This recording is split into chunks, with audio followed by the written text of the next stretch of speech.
Добрый день, 4 часа.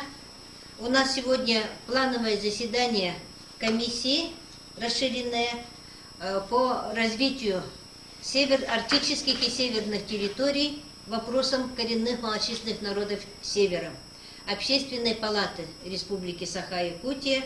Я, как председатель этой комиссии, буду вести данное заседание, и у нас курирующий заместитель председателя Общественной палаты Иван Иванович Горохов здесь находится. Кроме того, значит, подключаются члены комиссии у нас, которые находятся за пределами города Якутска. Но у нас очень важный вопрос, вообще наша задача комиссии является несколько вопросов. Это, во-первых, значит, вообще вся государственная власть, она должна быть настроена на решение 3 основных задач. Это, во-первых, жизнеобеспечение граждан, во-первых, обеспечение продовольствием, второе, крышей над головой, то есть жильем, ну и третье, это уже социальное решение социальных обязательств своих. Вот такие вот 3 вопроса. Поэтому второй вопрос, контроль за исполнением вот этих мероприятий касательно арктической зоны, вот находится в функциях нашей комиссии. Вторая задача нашей комиссии, это значит подключение общественности к решению этих проблем, не только этих проблем, а в целом. Например, общественных советов наших вузов муниципальных образований. Ну и в-третьих, о том, чтобы эти вопросы были одними из задач администрации местного самоуправления. Ну вот, в связи с этим у нас уже с 2017 года, после наводнения, которое возникло, по которому произошло на Колыме, когда Алазея, значит, впервые за много лет, значит, залила все свои прибрежные поселения, возник вопрос по продовольственному обеспечению от арктических поселений. И он постоянно стал регулярно возникать. Но сами вы увидите, какие цены, поскольку приходится продовольственных продуктов на граждан, населяющих эту обширную территорию нашей республики. Вот в связи с этим вот 2017 года вопрос северного завоза постоянно находится на контроле. И вот начиная, значит, с прошлого года, когда у нас в 2020 году было проведено заседание комиссии расширенное, круглый стол был проведен по данной тематике, но он касался чисто продовольственного обеспечения. Прошел все наши структуры власти, начиная, значит, Государственного собрания Илтумен, провели очень много вопросов, провели мероприятия, в том числе, сами знаете, 21 января состоялось заседание Постоянного комитета Госсобрания Илтумен по вопросам Арктики, а в марте месяце состоялось заседание аж 3 комитетов, и они выработали такой системный взгляд, что ли, на состояние этого вопроса. Вообще, конечно, поражает то, что вот выясняется, что у нас в организации Северного завоза фактически отсутствует система обеспечения населения арктической зоны как таковой. Это вот произошло, сами понимаете, как высказался Егор Афанасьевич Борисов, мы больше 25 лет не уделяли внимания северу. И в итоге вот в таком положении, труднодоступном, в таком положении очень серьезном оказалось население. Но фактически за 30 лет оттуда выехало почти 45% жителей. И перед фактом того, что последние 3 года Российская Федерация уделяет очень серьезное внимание, вырабатывается, особенно в 2020 году, аж принято 5 нормативно-правовых актов по развитию арктической зоны в Российской Федерации. Вот мы не можем опустошать данную территорию нашу от нашего коренного населения.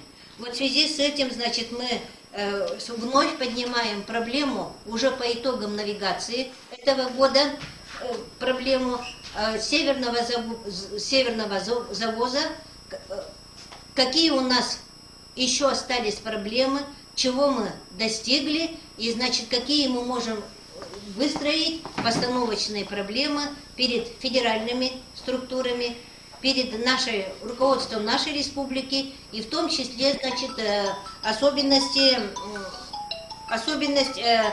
собственно, полномочия местных органов, поскольку от них большей частью все это зависит.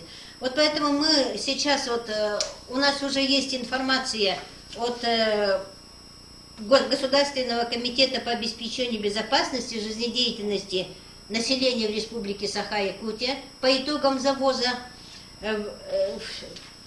в республике. Поэтому нам бы хотелось сейчас к вашему вниманию предоставить их информацию, которую сделает замруководителя, то есть руководитель департамента организации завоза грузов и организации мобилизационной устойчивости Галина Афанасьевна Матвеева. Добрый день, Августа Дмитриевна, участники заседания. По навигации 2021 года у нас распоряжением правительства ежегодно объемы утверждаются, распоряжением правительства ежегодно утверждается объем. В этом году у нас вперед навигации утвержден объем 1 миллион 143 тысяч тонн. На текущий момент, на сегодня, у нас доставлено 1 миллион 110 тысяч тонн, или это 97%. Ежегодно в арктические районы у нас доставляется порядка 300-400 тонн. В этом году у нас план 365 тысяч тонн. Ставлено до пунктов назначения 360 тысяч тонн, или это 100%. Арктическая навигация, можно сказать, у нас завершена. 15-го закрытия все суда уже идут на реку. Перемещение депонационных запасов, то есть те объемы, которые мы говорим, что мы в прошлом году доставили в первый тур навигации до открытия Северного морского пути, у нас план по Яне, Индигирке, Колыма было 26 тысяч, доставлено 26 тысяч, то есть 100%. Особое внимание у нас уделяется завозу грузов именно в арктические районы, которые у нас открываются, мы как говорим, арктическая навигация, это с 20 июля. В этом году оно открылось. И особое внимание, естественно, как вы заметили, уделяется социально значимой сельхозпродукции. На сегодня все объемы сельхозпродукции, социально значимых продовольственных товаров до мест назначения доставлено 100%. Это в арктические районы. Так. Основными проблемами северного завоза, как мы говорим, вообще в целом нашей республики, за последние годы это природно-климатические условия. Это обмеление рек. В этом году у нас это на Андигире, особенно на Яне, на Индигирке, на Колыме. На Колыме у нас благодаря судоходным попускам Колымской ГЭС последнее оно завершилось. Да? Также сильные штормы по морскому побережью арктических районов и в море Лаптевых.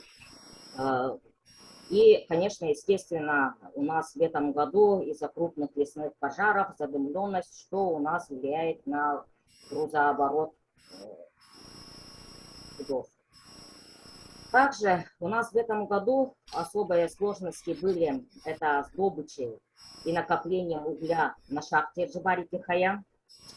Также была проблема у нас с продолжительными сбоями работы портовских кранов на морском порту Зеленый мыс из-за повреждения электропередачи Черский-Белимна АО Чукотскэнерго.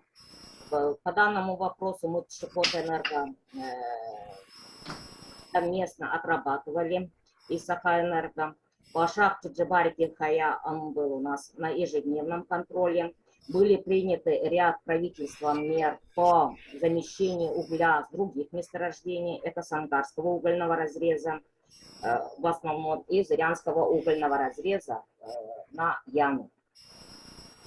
благодаря, естественно, нашим перевозчикам ЛОРКу, Колымской судоходной компании Зырянского угольного разреза, нам удалось полностью доставить объем и на Индигирку, и на Яну, а также на Чукотку для Певек. Так, в республике у нас работают навигационные комиссии на уровне муниципальных образований, на уровне правительства, правительственная комиссия по организации перевозки и оперативная группа еженедельно и при необходимости даже ежедневно у нас рассматривает проблемные вопросы. Это под руководством обеспечения. На местах, проблемных местах, постоянно у нас работают рабочие группы, выезжают, начинаются из Джибарики, Хаяв, Зырянки, Среднеколымск, Усть-Уде, Сангаров, Ланге. В этом году рабочие группы работают. По работе с федеральными органами власти, да. Ну, навигация у нас на сегодня, я сказать, полностью завершена, не могу на арктических районах, она у нас завершена, у нас по Лене и по Алдану она у нас продолжается до 20 октября по плану. Но как мы уже видим на сегодня, что у нас на сегодня погодно-климатические погодные условия позволяют. Туда, конечно, естественно, основной поток идет на зимний отстой. По работе с федеральными органами госвласти, естественно, постоянно работаем. Неоднократно направлялись, работа идет в Минвосток развития и иными другими федеральными органами. Части именно о необходимости разработки на федеральном уровне разграничения полномочий по северному завозу и принятия законодательства о северном завозе. Так, а также о реализации мероприятий и федеральной финансовой поддержки в завозы для районов Крайнего Севера, для арктической зоны особенно, и финансирование и обновление инфраструктуры, в том числе включая и нефтебазового хозяйства, транспортно-логистических центров. Также создание на федеральном уровне или предложение федерального фонда, ну, как механизм предлагалось, да? В этом году ряд круглых столов состоялось буквально вчера на Совете Федерации. Также была рассмотрена тема по северному заводу, на котором участвовал Виктор Николаевич Зубарев.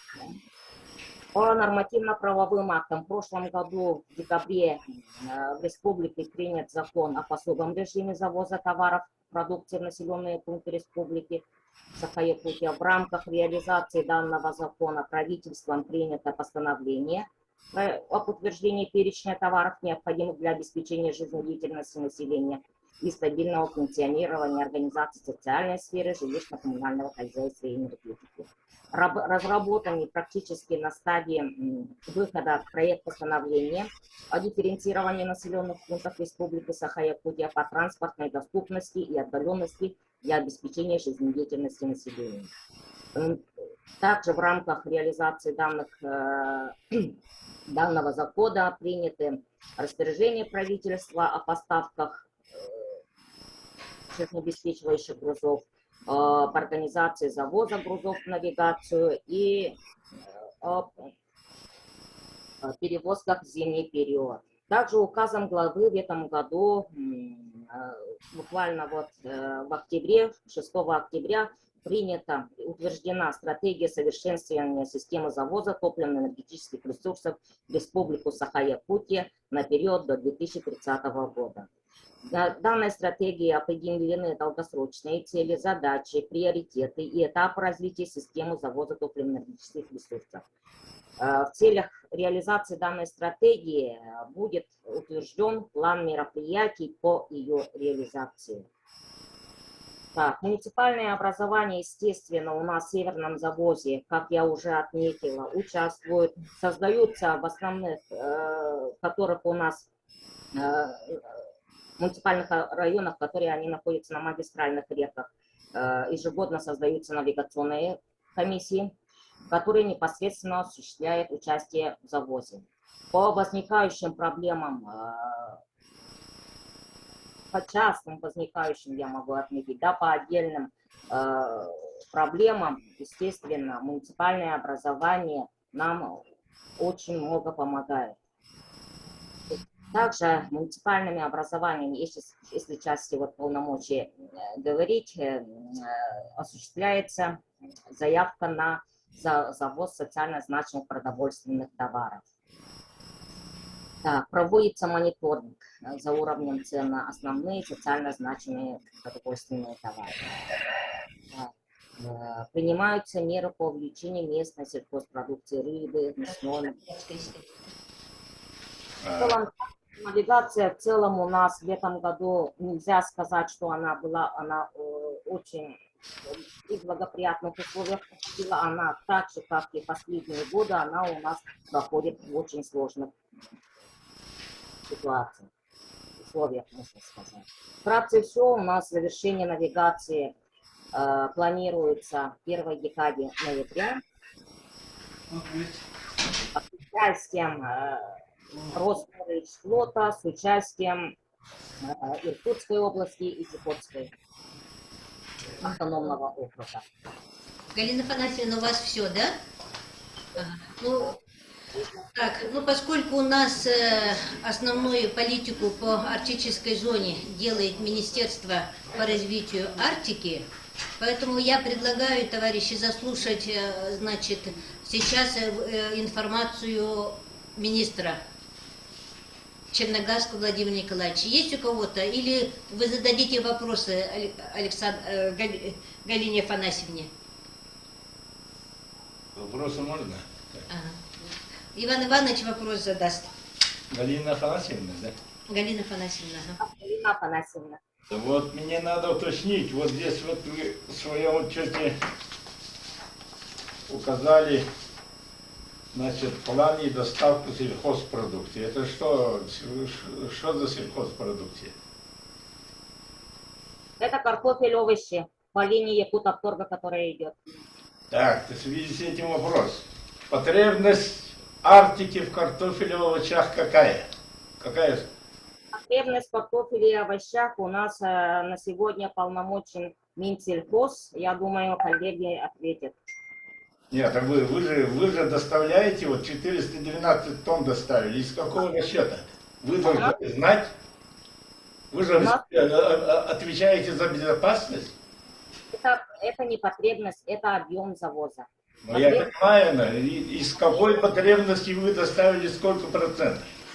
Потребность, естественно, большая, а объем завоза, он учитывается Министерством сельского хозяйства.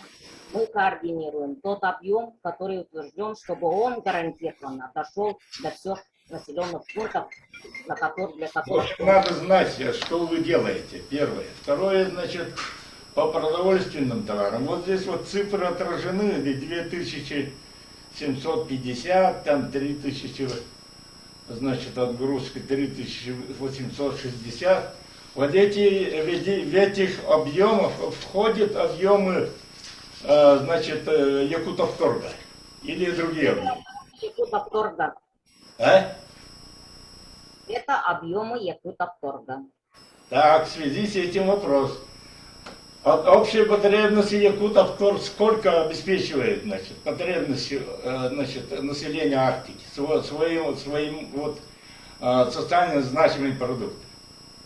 Социально значимыми продуктами, да, поскольку я уже давно занималась Якутавторгом, когда мы курировали, именно за исключением муки, я скажу, порядка 20% потребности. Ну, в целом я имею в виду. В марте месяце прозвучала цифра, ваша же цифра, значит, на заседании Ильтимен, значит, всего лишь по линии Якутавторга заставляется 10% от общей потребности, значит, северян. А вы говорите 20%. Разберитесь. А остальные 90% это коммерсанты, то есть коммерсанты это цены высокие, неподъемные для северян. Еще? Да. Ага, и у меня есть два вопроса к вам. Значит, Галина Афанасьевна, вот по вопросу, там у вас в этой таблице абсолютно не указаны строительные материалы. Вы что, их не возите или вообще никто не занимается поставками стройматериалов? судами? Должно было быть. Строительные материалы там включены. Нету вот в таблице вашей по стройматериалам в арктическую зону. Вообще ни одной циферки нету. Абсолютно нету. Для и коммерческих нужд предприятий, которые возят сами, у нас только для жизнеобеспечения на социальные объекты включается. Ну вы же госкомобеспечение полностью. Значит, вы должны, наверное, все контролировать, все знать.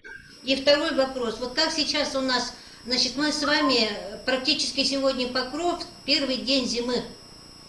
Как у нас подготовка? Автозимники будут готовы или не будут готовы своевременно? Как вы считаете? И что, и какие, сколько объемов у вас завоза автозимниками предполагается? Автозимниками у нас порядка ежегодно 700 тысяч тонн. Открытие автозимников у нас графики утверждены приказом Министерства транспорта. Угу. То есть вы что-нибудь вот по этому вопросу какую-то общую координацию провели или нет? Естественно, мы период перевозок координацию ведем, а сами строительство дороги сейчас координирует Минтранс. Просто сами обустройство дорог. Угу. Все ясно. Так, есть вопросы Галине Афанасьевне? Пока нет, да? Ну тогда, Владимир Николаевич, вы на связи? А? Да, я на связи, Августа Дмитриевна. Ага. Пожалуйста, вашу информацию. Так, уважаемая Августа Дмитриевна, Иван Иванович, участники совещания Общественной палаты.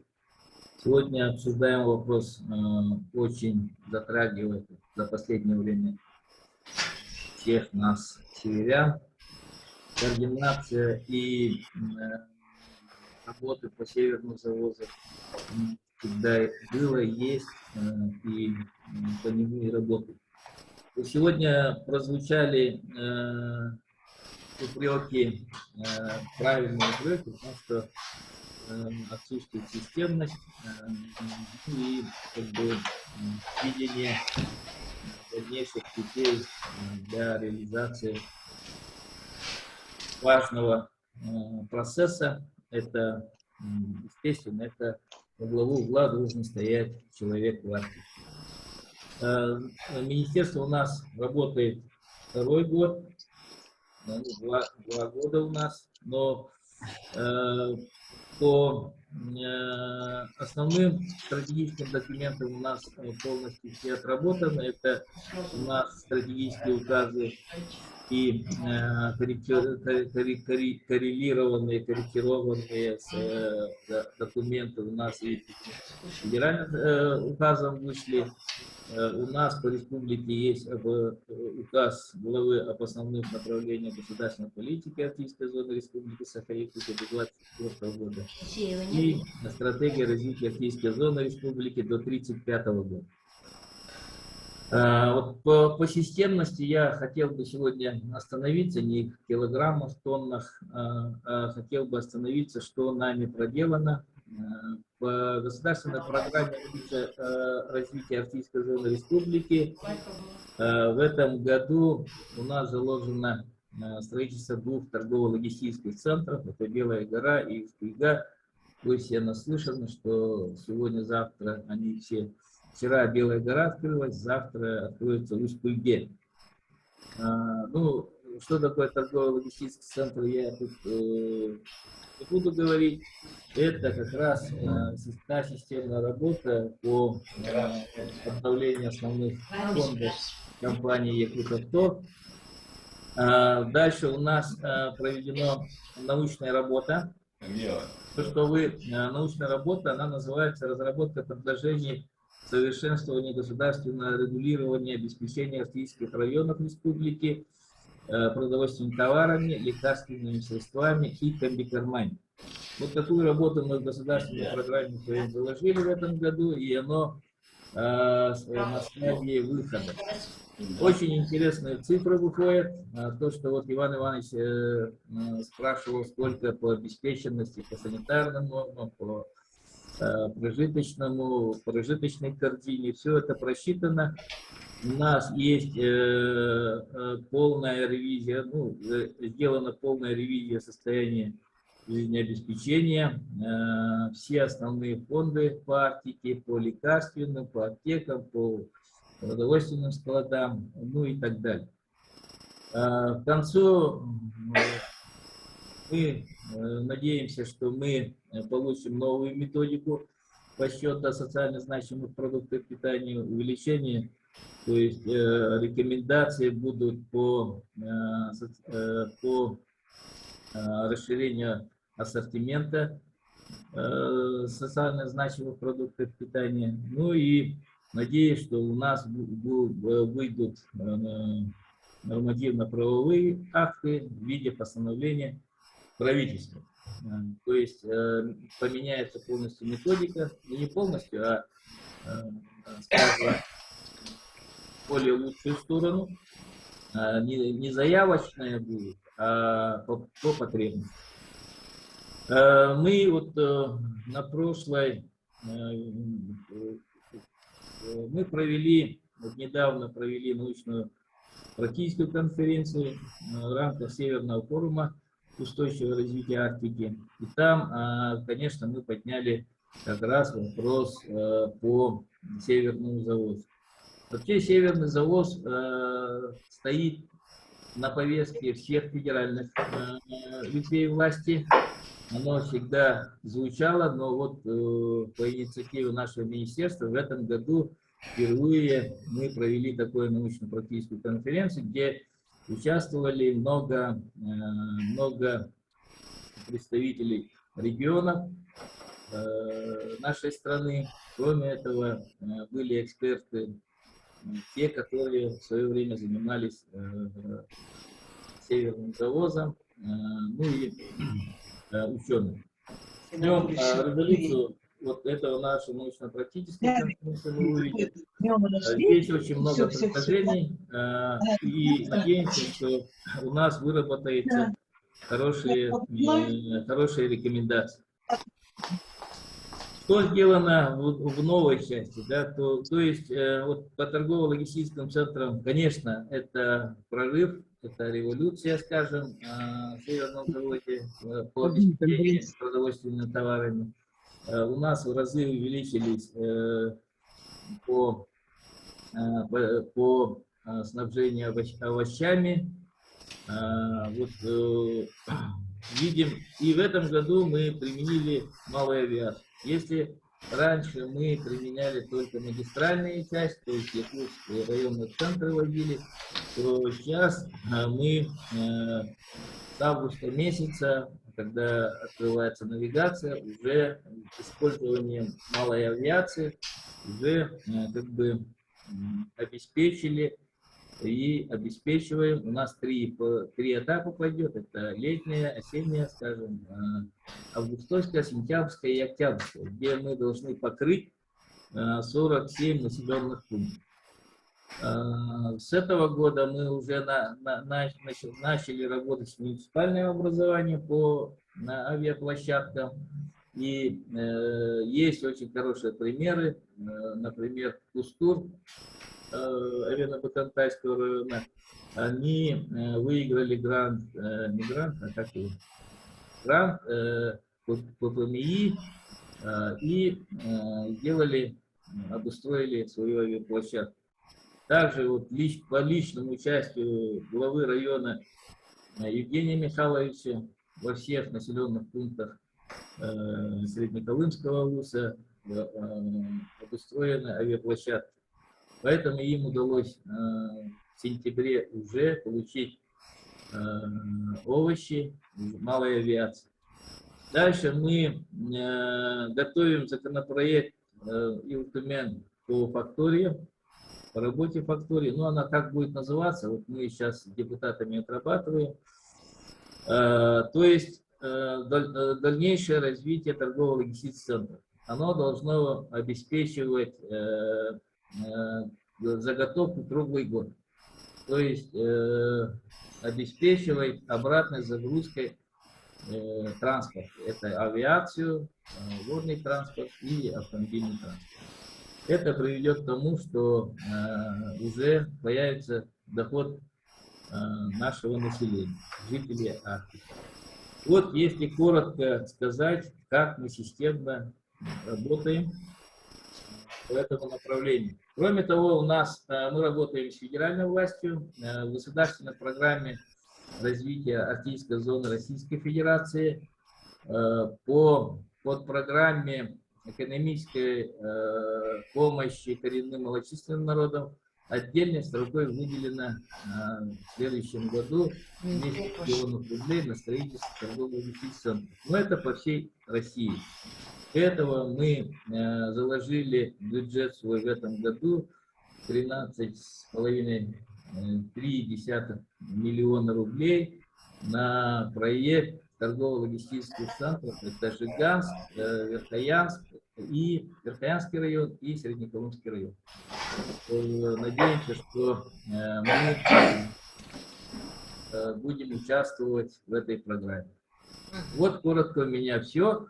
А в этом году по программе развития Арктической зоны Российской Федерации заявка наша 37 миллионов, которые не хватает на вот эти, у нас 85 миллионов, с половиной миллионов было на строительство 2 торгово-логистических центров, у нас не хватало 37 миллионов, вот эти деньги уже вошли в программу развития Арктической зоны Российской Федерации. Коротко у меня все, я готов ответить на ваши вопросы. Ага, спасибо, Владимир Николаевич. Ага, Иван Иванович. Владимир Николаевич, добрый день. Да, слушаю вас. Ага. Ну, бесспорно, в общем, сдвиг в начале обеспечения продуктов питания через строительство торгово-логистических центров имеется. Это очень хорошо, здорово. Но мы постоянно, вот северяне, ставили вопрос о депонации грузов. Но этот вопрос вот в течение 30 лет никак не решался. И первые сдвиги появились, это хорошо, то есть появляется, это только начало, и появляется надежда, что в связи с этим я не зря вопросы задавал, увеличится, значит, объем доставки продуктов сельскохозяйственного назначения, вот как вы говорили, там картофель, овощи, ну и продукты питания других. Вот в связи с этим, Владимир Николаевич, вот в транспортном комплексе у вас какие есть вопросы, как доставляете до Арктики, вот все увеличивается поток, значит, грузов продовольственных товаров.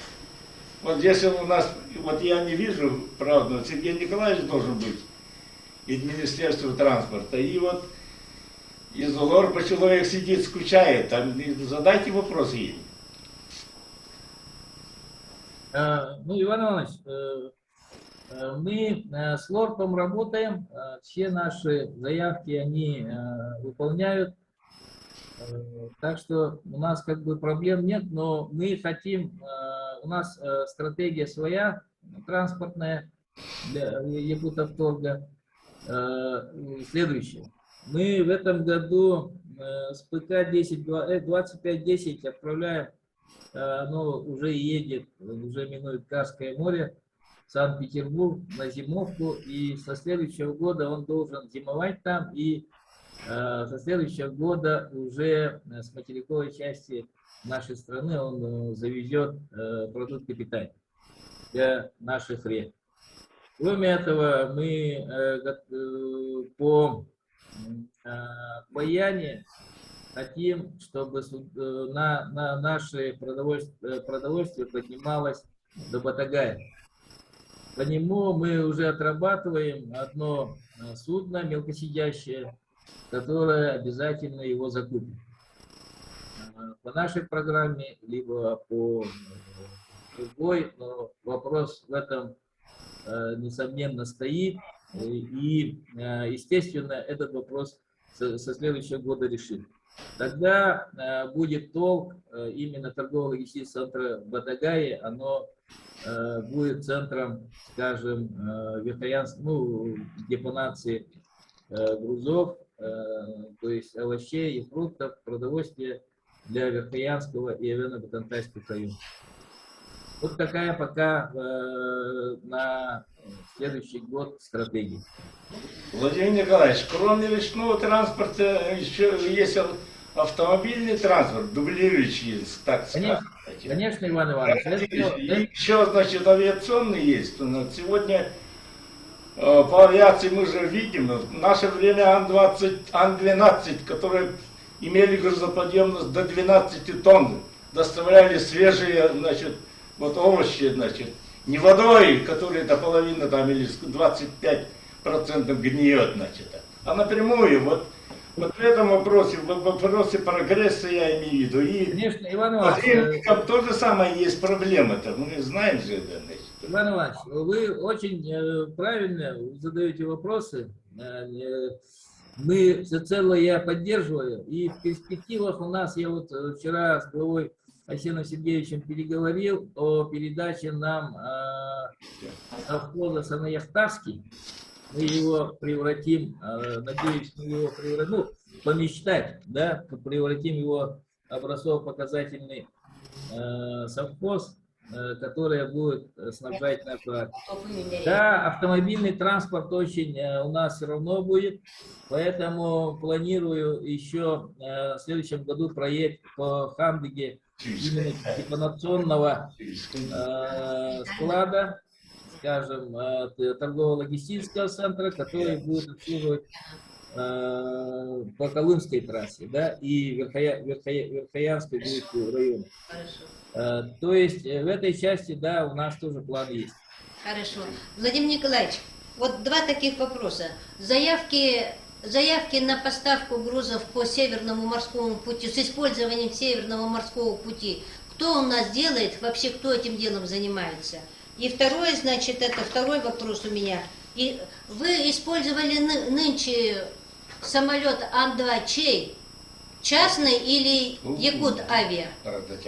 У нас в государственных компаниях Ан-3 только у Полярной авиалинии, которая возит жителей Момы, Момского района, то есть выполняет социальные рейсы.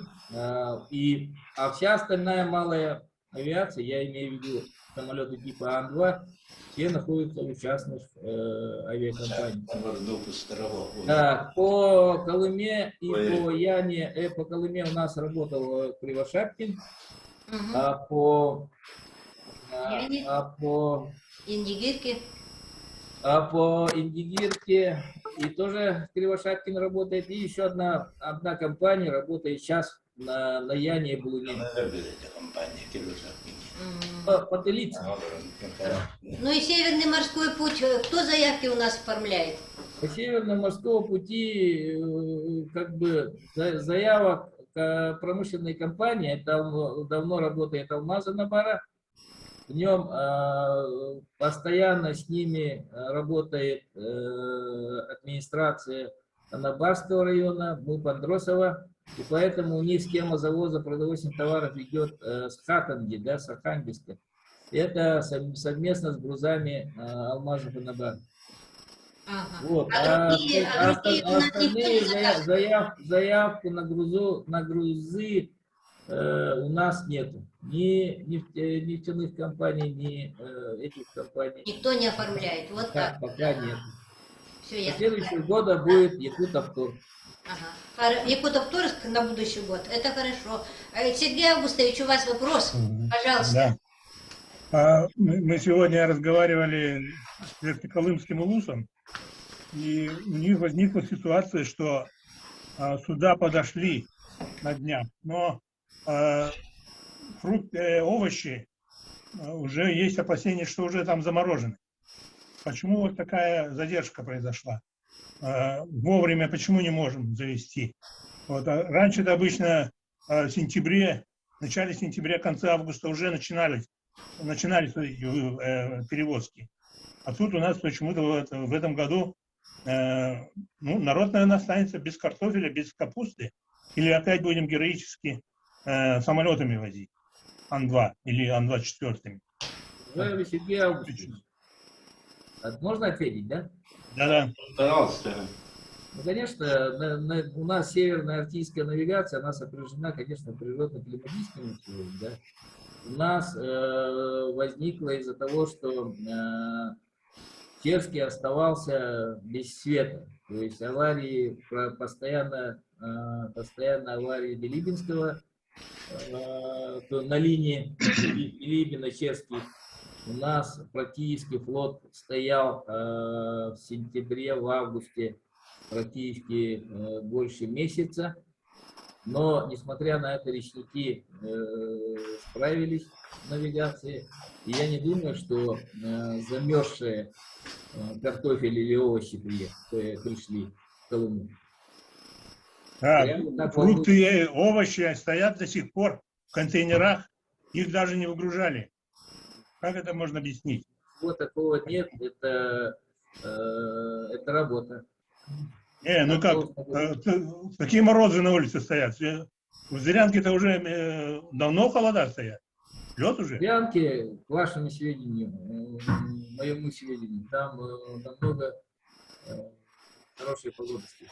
Где? Надеемся, что еще раз будет. Не, на Бога надеюсь, но там не плашай тоже, как говорится. У нас Бог решает. Хорошо. Не, вы давайте И говорить о том, что сейчас все плохо, все пропало, такого не должно быть. Не, как это, можно что должны говорить? Люди возмущаются. Где? Кто Общественность. возмущается? Люди, Я пока не общественность, население. Пока я не слышал. Вообще-то Ну, надо вот, схему надо слушать. диалога для Не прислушивайся. Верхнеколымского района менять. Кого? Не отсюда, а с Магадана. Ну вот, давайте думайте, почему этого раньше не было. Надо было додуматься до этого. Это Сейчас говорить. Вы Еще, второе. Вы кому говорите? Ладно, еще вопросы не хак. Еще есть, Сергей? Так, еще есть вопрос, да. Мгм. Там по ассортименту, по перечню товаров, которые завозятся. Вот это перечень, который продукты первой необходимости. Так же, да? Да. Существует перечень. Какая работа ведется по расширению? Сейчас вот, например, молоко, даже вот консервированное вот в этих коробках, консервы мясные тоже в очень большом дефиците. Цены поднебесные на них, на северных улусах. Вот. Ведется ли работа по расширению перечня? Сергей Августович, я посоветовал вам жителей Белой горы спросить, сколько чего. И я же говорил о том, что мы провели научную работу для расширения перечня социально значимых продуктов питания. Не только там 12 наименований будет и 8 расширенных ассортиментов. У нас будет, наука говорит, чуть более. Поэтому у нас, вы немного подождите, у нас выйдет, вот это закончим мы в этом году научную работу, и у нас будет обоснование по увеличению ассортиментов. Понятно. Ну, я бы посоветовал вам тоже быть порасторопнее. Больной вопрос. Ясненько. Сергей Августович, вы же головой работаете, работали, и все это вы все прекрасно знаете. Не, ну как, лишний народ возмущается, что мы должны? Общественная палата на то и она и палата. Существует. Хорошо. Будем меня обвинять. Ага, ну хорошо. Спорить очень серьезный вопрос, поэтому, конечно, всех затрагиваем. Теперь будьте добры, значит, мы бы хотели выслушать Сергей Николаевич Владимиров есть у нас, а? Минтранс. Минтранс появился? Был, да? Надо, чтобы это его был. И тогда, значит, будьте добры, значит, где у нас? Ага. Михаил Геннадьевич Карбышев. Министерство первый замминистра по предпринимательству, торговли и туризма. Вот такой вопрос. Там очень много во время слушаний в Государственном собрании большой вопрос шел по малому и среднему бизнесу, по их поддержке. Вот как вы на это смотрите и что вы предприняли Затем, потому что автомашины это частные у нас. Самолеты, видели, вам уже сказали, что в основном тоже частные летают. Вот как вот их задействовать, что может сделать республика? Как на это смотрит министерство? Где Карпышев был же? Куда пропали? Ну-ка, надо посмотреть их там. Ага. Хорошо. У нас тут целый ряд районов есть. Достаточно уверенно у нас завоз очень компактно, так и очень сильно со всеми работает. Конечно, примером является Анабарский район. Иван Иванович, вы на связи?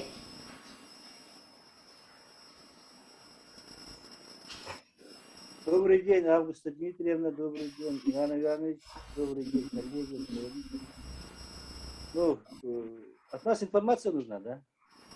Ну, что вы думаете, что еще надо предпринимать, что вы можете посоветовать своим коллегам? Тут вот порядка 7 районов сидит, арктических. Ну, хорошо, я понял, да. Коротко говоря, те полномочия, которые мы брали 3 года тому назад в Анабарский район по обеспечению СЗПТ, да, мы успешно выполняем, ежегодно объем увеличиваем. На следующий год тоже мы СЗПТ у себя планируем увеличением на 30 тонн. Это для малочисленного района. Это кроме этого, да, мы не должны забывать, что Арктики завоз, правильно Иван Иванович говорит, не должен только вести односторонняя навигация и так далее. Надо рассматривать все пути завоза и авиации, и автозимников, потому что автозимникам тоже возят наши же автопредприниматели. Они тоже должны зарабатывать. Вот, поэтому, исходя из этого, мы стараемся всеми видами транспорта завозить весь необходимый груз, предназначенный для нашего района. В свете этого,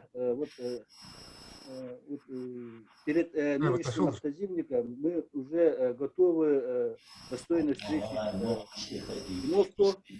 Практически всеми социально значимыми товарами, картофелем, овощами мы обеспечены. Надо поблагодарить работу Министерства Арктики, Минсельхоза и Якутавторга, которые вот планово тоже наш районный центр авиации сейчас обеспечивают.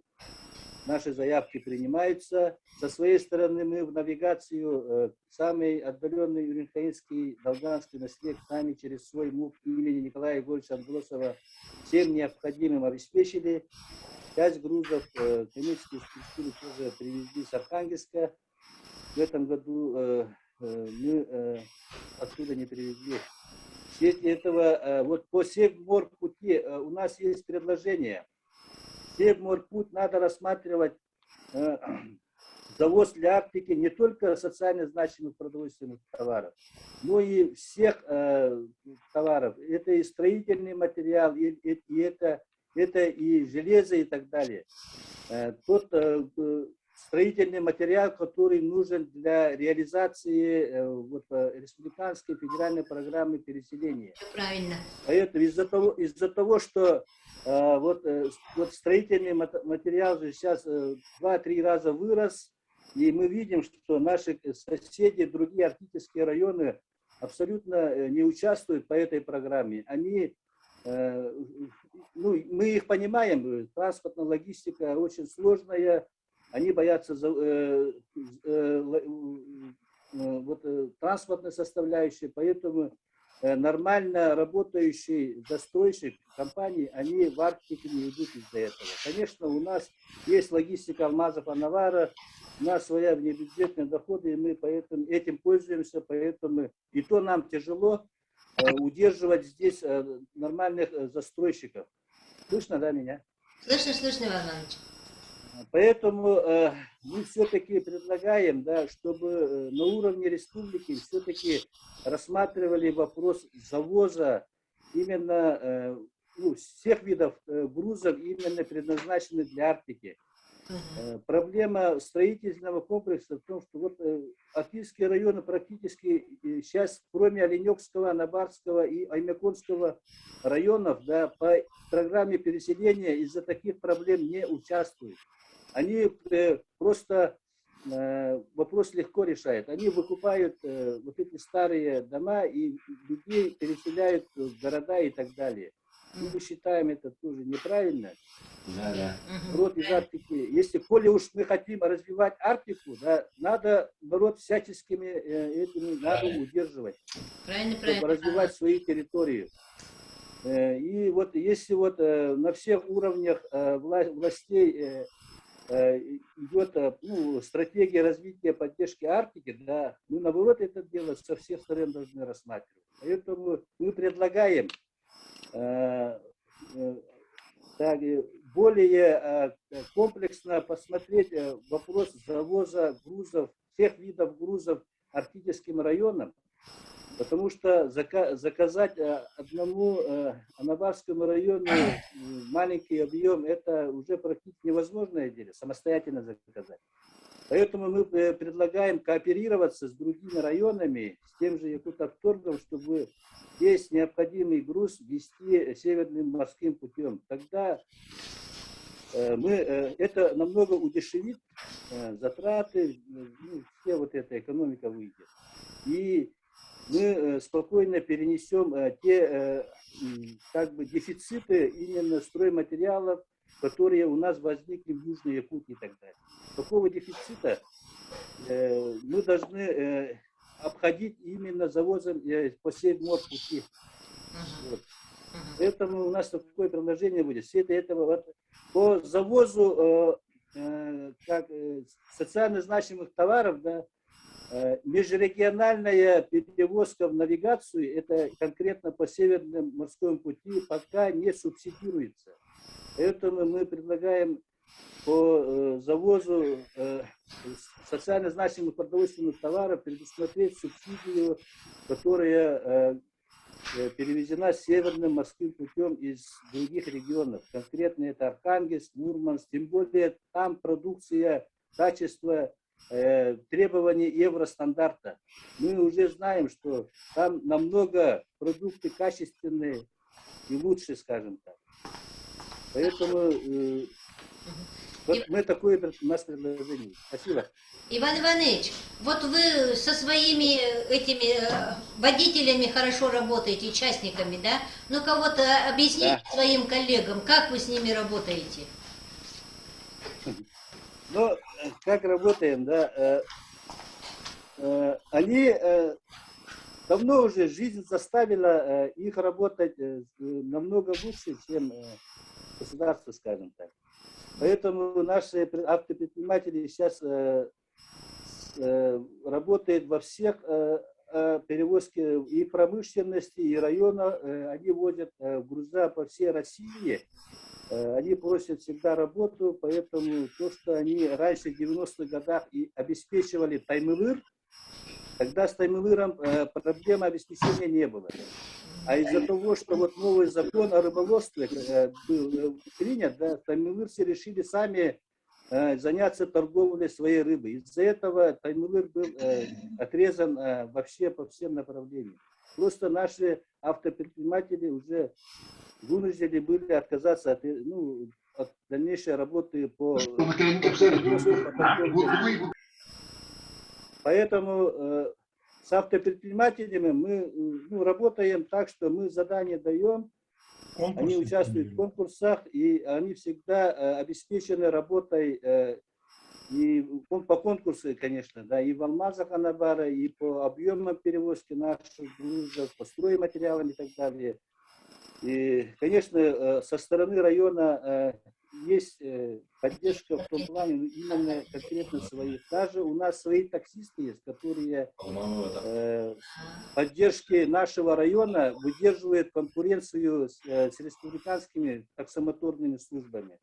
Мы вот всегда должны поддерживать именно своих автопредпринимателей. Вот. Хорошо. Так что вот один из положительных опытов, как работать с предпринимателями, с нашими. Так, у нас У нас Ивана Батантай. через фонд С Иваном через фонд Батантаем у нас предпринимателей- есть? Елисеев? Вот почему-то связи нету. Так, Людмила Иннокентьевна, у вас есть вопросы к докладчикам и к своему коллеге? Суслонова не слышит. Минсельхозбат, да. Ага. Прокопий Иванович Николаев, замминистра сельского хозяйства.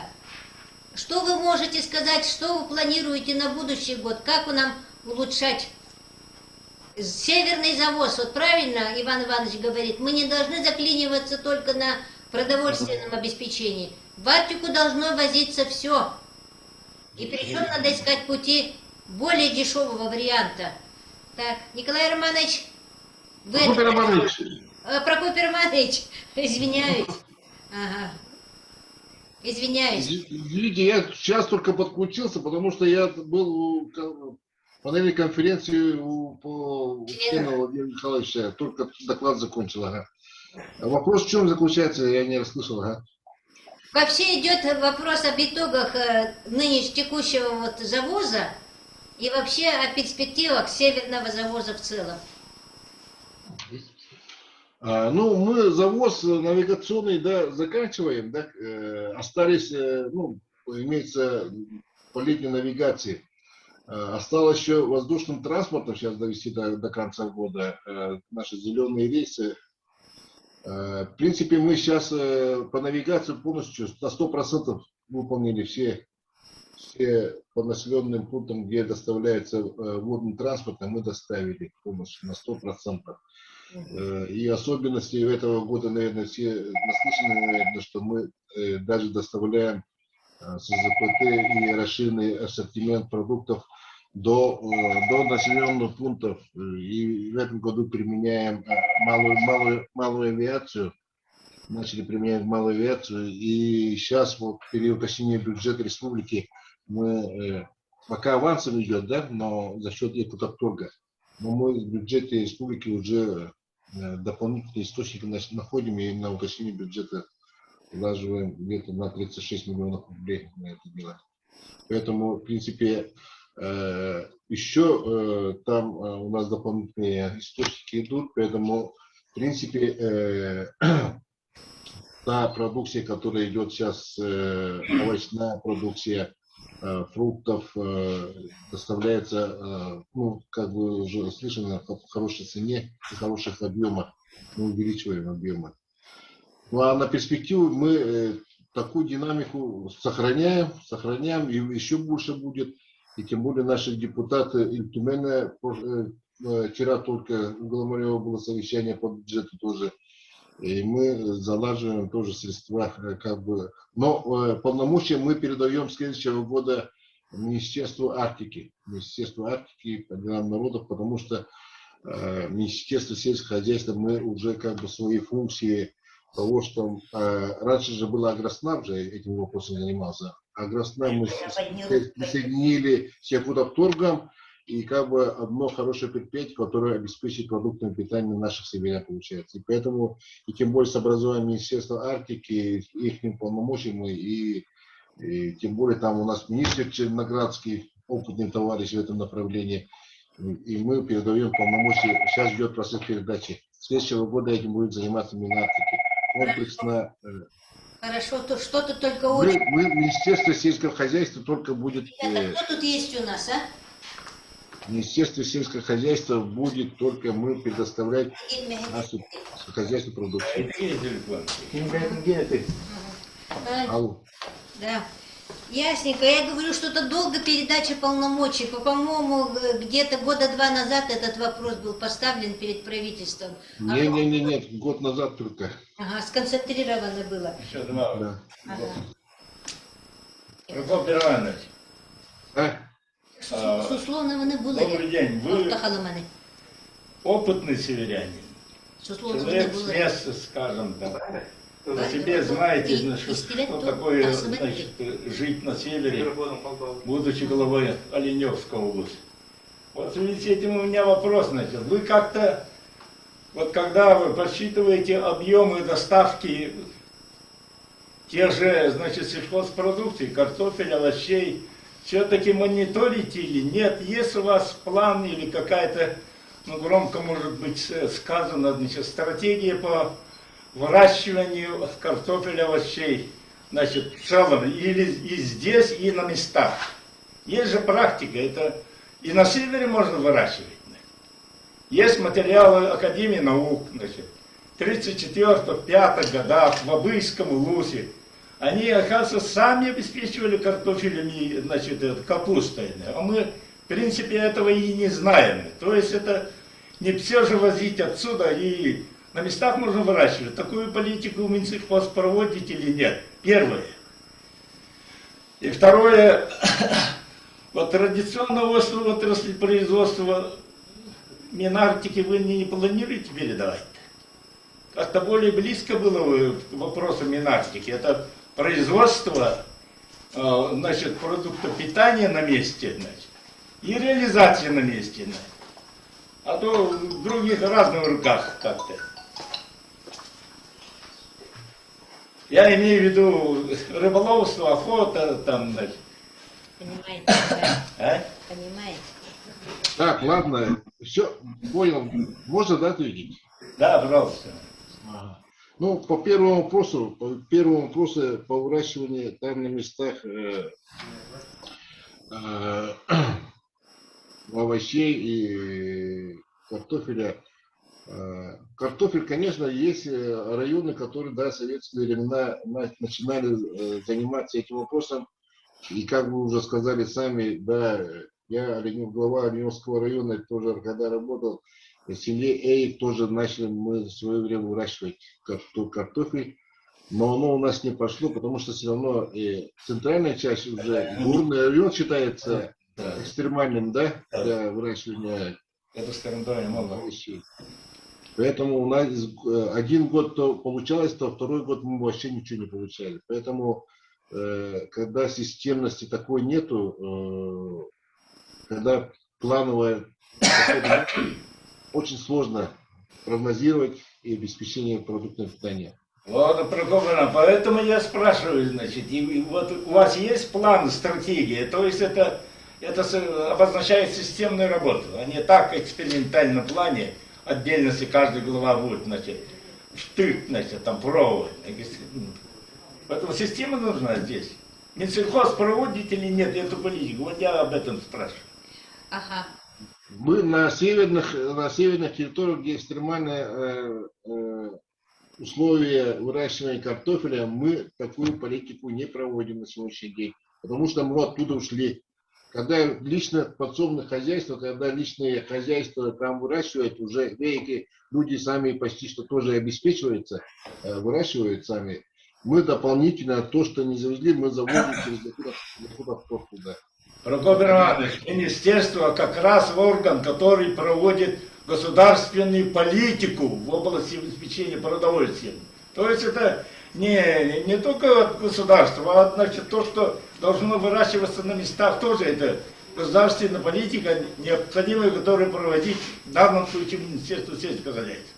Политика. По овощам, да, мы начинаем заниматься по овощам, по северным районам, по заявкам мы сейчас проводим, анализируем, и мы будем поддерживать тепличное хозяйство по северам. Даже мы рассматриваем по круглогодичным даже теплицам по северам. Да, ясненько. У меня еще один вопрос. По передаче полномочий по традиционным отраслям севера Минарктики пока вопрос не созревает, потому что мы только же вышли оттуда. Комитет по делам Арктики в основном занимался, сказали, нам традиционными отраслями. Вы второй Минсельхоз там сидите. Поэтому превращать Министерство Арктики вторым Министерством сельского хозяйства тоже не хочется. Там полномочия Министерства Арктики очень большие. Пусть пока этим занимаются.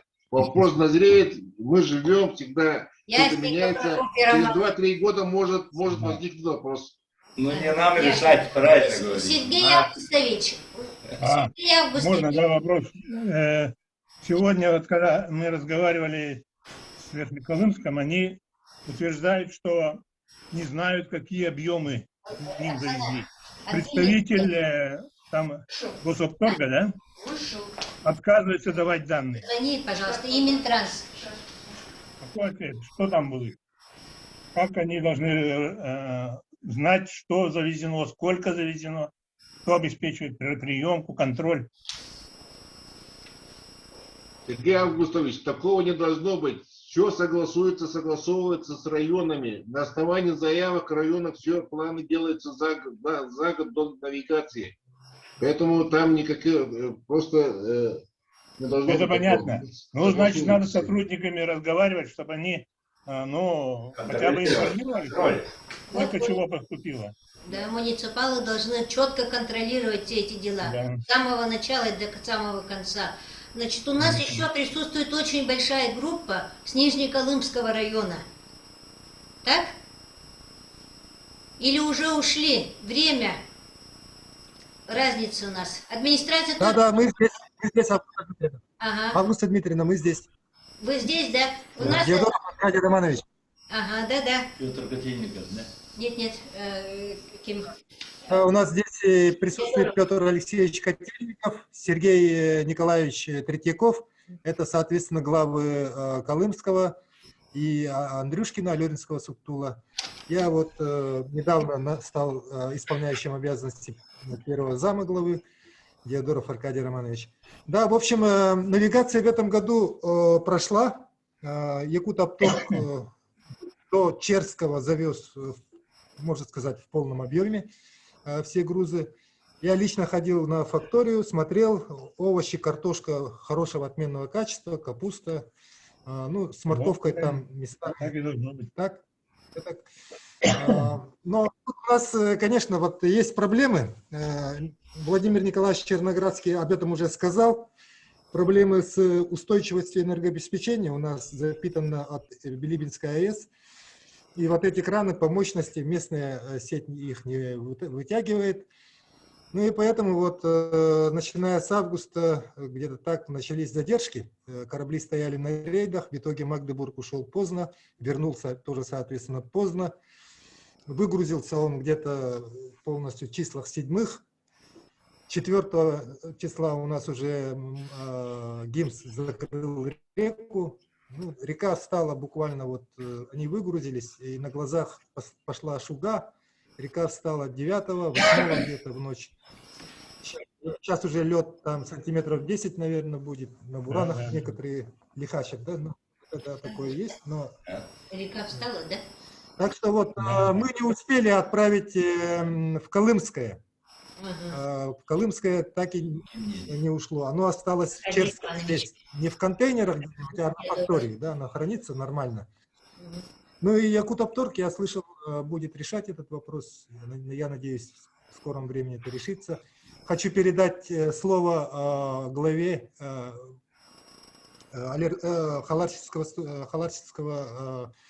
наслега Петру Алексеевичу Котельникову. Петр Алексеевич, вы здесь? Во-во-во. Халачинский. Халарченко. Сергей? Петр Алексеевич Петр Котельников. Алексеевич. Ага. Так, он вышел, кажется. А был. Ага, вышел. Ну, Да. Можно, Аркадий Иванович, вопрос? Ага. Это... Аркадий Иванович, вопрос такого порядка. Полярная линия — единственная организация в республике, которая занимается только автозимниками. Это для северных улусов специально созданная структура в свое время. После трагических событий, срыва навигации в 2013 году по Индигирской группе улусов, вы помните об этом. И в связи с этим создана была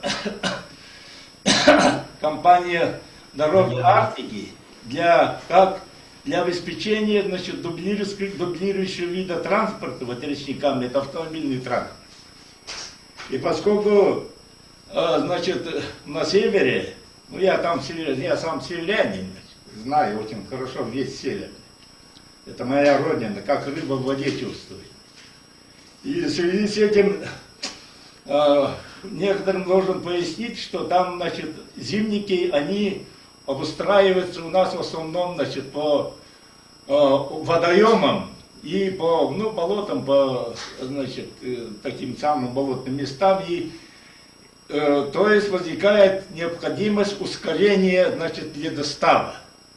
Я вот эту проблему ставлю 20 лет в республике. Мало кто в этом плане шевелится. Единственное движение, значит, в прошлом году по моему настоянию приобрели для, вот в Ичерском как раз действию для дорог Арктики, значит, технику на воздушной подушке, чтобы, значит, снег, поверхность льда, значит, очищать от снега по мере выпадения. То есть, таким образом, ускоряется примерно, наверное, в 2 раза сроки, значит, сокращается ледостава. Вы интересовались этим вопросом? Как в прошлом году вот этот эксперимент показал себе, и нынче как будет? Ну, насчет ускорения вот этого намораживания льда, да, вы имеете? Да, да. Я так понял. Да. Это надо у специалистов спрашивать. Дороги Арктики здесь нету, да? Не, ну у вас аккуратор есть, наверное, в этом, В администрации. в администрации? В данное время, по-моему, нет. Именно в администрации нет. А так и есть, конечно, много так. Скажи, был кто такой? Дед Дорофик, Не, он должен. первый зам Головы что? главы стал Ну как не знаю. полмесяца назад. Ну, Вот должен такой быть. там то она наоборот. Вопрос завода обеспечения людей, Так, значит, ну продуктом ясненько. питания. Так у вас еще что-то есть сказать по поводу северного завоза? Так, Аркадий- У нас, Аркадий Романович. вот основной острый вопрос это то, что... Нет, ну я понимаю, что вы там всего месяц, Да. около месяца, да, поэтому в целом, да. ну вы работали раньше в Министерстве Арктики, и вообще севером все время занимаетесь. Вы с Анабарского района, значит, у вас видение обширное в этом плане, да? Может быть, вы вот свое... Я с Анабарского района родом. Я родом с Анабарского района. Ого. А тогда, конечно, я, в принципе, знаю эти проблемы, да. Ну, у нас, вот по Колымской группе у нас основная проблема, это как везде уже на всех уровнях отмечено, это проходимость реки, вот в низовьях, да. У нас фарватер, Бары, да? вот как раз. там трехтысячники, они проходят, да. То есть этим вопросом надо, по идее, хорошо заняться.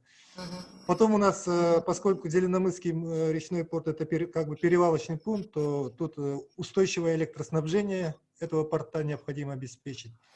Вот то, что мы все сидит на этой неустойчивой ВЛ-110, это тоже создает нам большие проблемы. Не только нам, и получается всей Колымской группе районов. Вот эти наиболее насущные вопросы, если мы будем решать на республиканском уровне, то, я думаю, остальные вопросы решатся. Ясненько. Так, вот скажите, пожалуйста, вот у вас 60 километров до границы на Билибино, да? Ваши? Да. Вот как, Да. как вы вот этот автоземник решаете? Вы какие-то контакты с Билибинским районом имеете или не имеете? Ну, вообще, да, конечно, имеем. Какие-то У нас, договоренности? у нас есть, вот, планируется большой завоз на Баимское месторождение, группа РТГ, она уже работает в этом направлении. Да? И, соответственно, на уровне председателя правительства тоже проводили совещание. Здесь Ну, сейчас вот, прорабатывается вообще вопрос. Золотодобытчики как к этому подключены? Золотодобытчики как подключены? Ну, они подключены в том плане, что они заинтересованы в том, чтобы морской порт работал устойчиво, чтобы их грузы вовремя разгружались. Ну, этим летом, например, часть Поэтому грузов вам мы надо, Аркадий Романович, вам надо решать по трехстороннему договору с Билибинским районом и с этими добывающими компаниями по решению общих проблем района, в первую очередь транспортных вопросов. Имеется в виду строительство круглогодичной дороги методом государственного и частного партнерства. Об этом речь идет. Да, Разговор идет по этой Мы вам, дороге, как 60 молодому километров. человеку, такое даем поручение развернуть эту работу. И у Ясно. нас вот, поскольку вот почему-то Минтранс отключился, но присутствует главный перевозчик всех грузов в арктическую зону. Значит, мы бы хотели выслушать вот мнение, Юрий Юрьевич, ваше, значит, по вопросам организации северного завоза. Какое у вас вот мнение выработалось? Всем добрый день. Значит, на сегодняшний день Ленское пароходство перевозит порядка 450 тысяч тонн для получателей арктического побережья. Арктическая навигация у нас начинается с 20 июля, получается, по 1 октября. Но бывает, навигацию мы продляем с учетом гидрометеорологических условий, как это нынче было сделано. Все договорные обязательства, которые взяла в навигацию 2021 года, выполнены. На сегодняшний день идем в морях, в районе залива Борхая идет Сибирский 1 ледокол. Идем по чистой воде. Время прибытия на Быков мыс завтра в 9 часов утра. А что сказать по завозу? В принципе, испокон веков на все про все нам предоставлено 72 дня, чтобы завести такой объем. В принципе, конечно, по метеоусловиям мы простаиваем, конечно, когда сильные шторма, пережидаем. Прогноз погоды мы получаем. Ну, действительно, баровые участки, конечно, бывает, лимитируют нас. Были времена, когда и на Яне у нас тоже. Ну, сейчас нынче на Яне отработали мы. По Индигирке там немного сложностей есть. Ну, по Колыме, в принципе, 3-200 мы тонн перевозим нашими теплоходами река, море, плавания. Ну, а нынче у нас столкнулись тоже с проблемой, что отключение электричества в Зеленомысском было, конечно. Над этим там работают сейчас люди, я так уже понял, там вопрос серьезный. Но наша работа не останавливалась, так как были плавкран задействован. И порядка 45 тысяч мы для получателей Чукотки тоже перевезли. Так что, ну, задавайте вопросы, готов ответить на любой поставленный вопрос. Юрий Юрьевич, по Зеленомысскому морскому порту у вас какая-то работа с центром, с федерацией проводится или нет? Ну да, сейчас по итогам навигации будет тут ряд совещаний у нас, конечно. То, что навигацию мы нарабатываем, вопросы все эти будем поднимать там и по завозам и так далее. Вплотную мы, конечно, и с Госкомитетом работали, так что каждый день. Так что я думаю, тут проблем не должно быть. В эту навигацию будут сделаны определенные выводы. На следующей навигации, я думаю, с этим вопросом у нас не будет. Ага, а по очистке баров?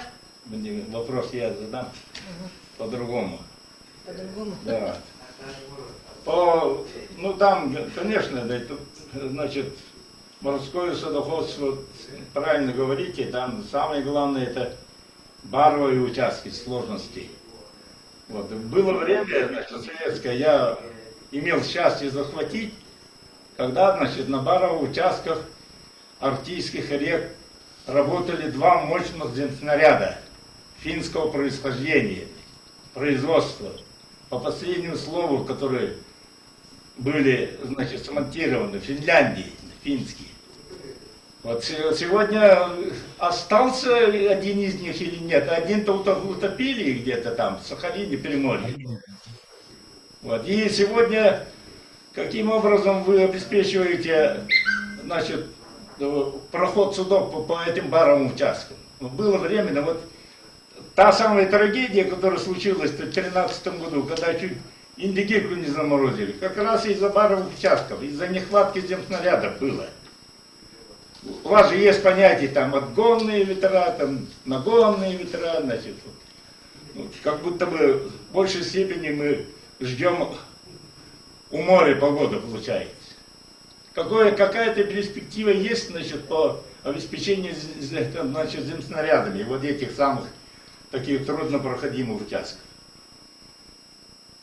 Ну, я думаю, что это вопрос не по адресу, да, потому что мы, Ленское пароходство, занимаемся перевозками, так, а разработкой барового участка занимается Ленское бассейное управление. Это же этажом повыше, и поэтому мы тоже, как говорится, но это мы знаем, вы же, как его, непосредственно с ними работаете, поэтому я спрашиваю, их же нет сегодня? Нет, конечно нету. Поэтому наша тоже задача, чем больше глубины на барах, тем меньше нам перевалок, и тем меньше мы пауски будем осуществлять правильно, потому что у нас река мореплавания приходит на баровые участки, мелкосидящий флот, который у нас задействован на реке Индигирка, там на Яне, приходится паузить правильно.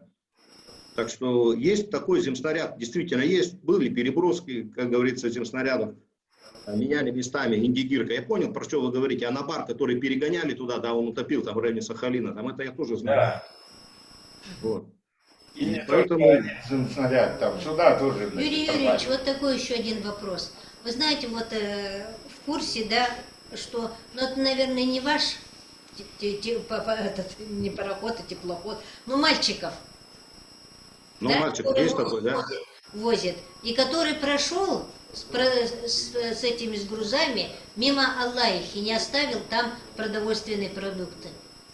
Что вот к этому человеку, к капитану, какие меры вот принимаете или будете принимать?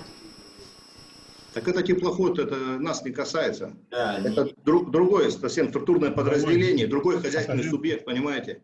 То, что Ленская пароходство на себя взяла обязательства, она все 100% выполнила, даже больше, на 111, понимаете? Ей доставили гособеспечение, так что честь и хвала Ленскому пароходству, у меня больше нечего сказать. Спасибо. Что... Можно вопрос, да? Ага. Конечно. Вот мы говорим сейчас, вот, надо расширять перечень завозимых грузов, там, строительные материалы и так далее, и так далее. А вот у нас вот Белогорский порт, например, вот Иван Иванович где работал, там у них флот в каком состоянии? Может он сейчас работать вот в таких участках? На МОМу, например. Момских же операций сейчас нету, но на следующий год, с учетом всех последних событий, мы 800 тонн нынче нефти доставим туда, на следующую навигацию 2022 года. Флот у нас в исправном состоянии, есть межнавигационный период, когда мы занимаемся ремонтом там и дефектацией теплоходов, так что я думаю, тут проблем не будет. Раньше по 13 тысяч завозили. Да. Нет? Вот сейчас нам говорили, что мелкосидящий флот уже весь, как говорится, вышел из строя.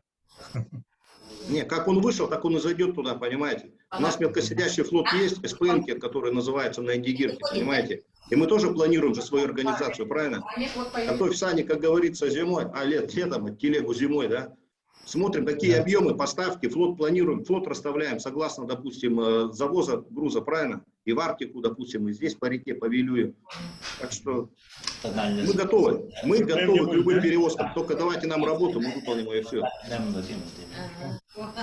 Так, ну вот очень трудно выходить со Среднеколымского района, но член комиссии Людмила Иннокентьевна, вы вышли, соединились, что у вас есть сказать? Не выходит, да, нет связи. Нет, не получается, да. Момский район на связи? Вот написано, а их нету. Василий Момский район вот просил, можно, да, за Момских я скажу, просил расширить еще раз, еще один рейс просит. Чего, самолета? Овощей, да. Овощей. Ну записывай, Прокопий Романович. Мама просит тебя, у тебя еще овощи. Ага. Василий Васильевич, у вас есть что сказать? Как бывшему куратору или нынешнему куратору? Добрый день, уважаемые участники заседания. Я хотел бы вот на одном аспекте остановиться. Вот буквально вчера по центральному телевидению транслировали сюжет о том, что на севере Красноярского края от районного центра по всем населенным пунктам регулярно ходят вертолеты. Стоимость поездки 230 рублей. Командир вертолета говорит, мы все возим, и коров возим, и живность, и все, любые грузы.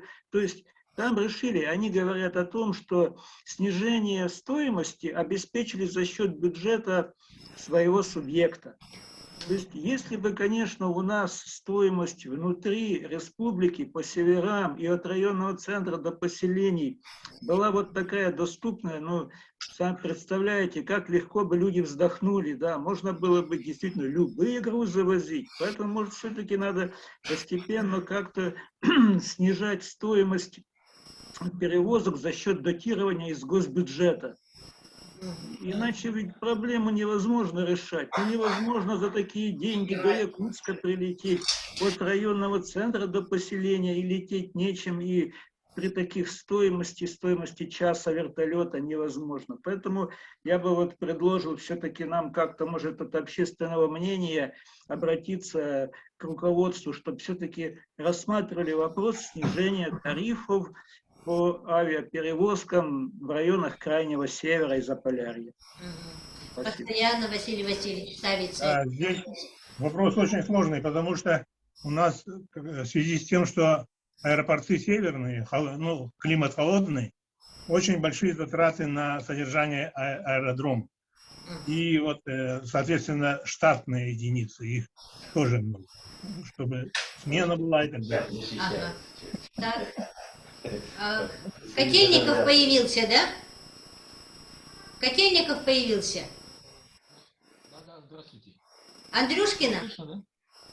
Слышно? Колымская. Колымская. Да. Добрый день, участники совещания. Это глава муниципального образования Чукотский национальный Халварчинский наследник, Котельников Петр Алексеевич.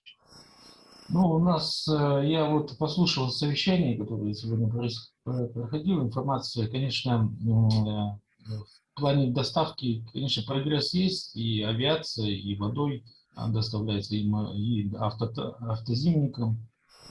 Но у нас сегодня, на сегодняшний день существует вот такая проблема именно у меня с муниципальным образованием. Дело в том, что вот эти прошлые года, в течение 3 лет буквально, да, Магдебург доставлял груза до Среднеколымска, это было. Вот он ходил, мимо нас проходил, и как бы проблемы в этом не было с отгрузки вот этих социально значимых продуктов, которые поставлял сначала Агроснаб, а сейчас в данное время является Якутавторг. И но в этом году, именно в этом году, Магдебург пришел 8 октября, а у нас навигация уже заканчивается в октябре. И ни одно судно не смогло, но не отказали. Наши индивидуальные предприниматели просто отказали мне ввиду того, что значит, навигация уже закрыта. И у меня сейчас на данный момент наш объем, по-моему, 15 тонн овощей находится в поселке Черском. Проблема в том, что в Черском нет овощехранилища. В этом вся проблема. И в данное время у меня вот сейчас запрос мне, жители села обращаются мне, вот срыв поставки свежих овощей в поселок. Как будет решаться вот эта доставка, как будет решаться этот вопрос? Это вот в адрес первый зам главы здесь был. В адрес главы. Синтюков сегодня с главой России разговаривал, с Госдумой, ваш мэр. Ну, что скажешь, Аркадий Романович, как будете решать проблему колымского с картофелем? Так, тут тоже не совсем мой адрес, конечно, да? Это не футбол, конечно, да? Но тут действительно не совсем адрес администрации. Это, насколько Петр Алексеевич информировал меня сам, вопрос уже, там оформляется заявка, Якутавторг работает над этим вопросом, авиации, да, планирования.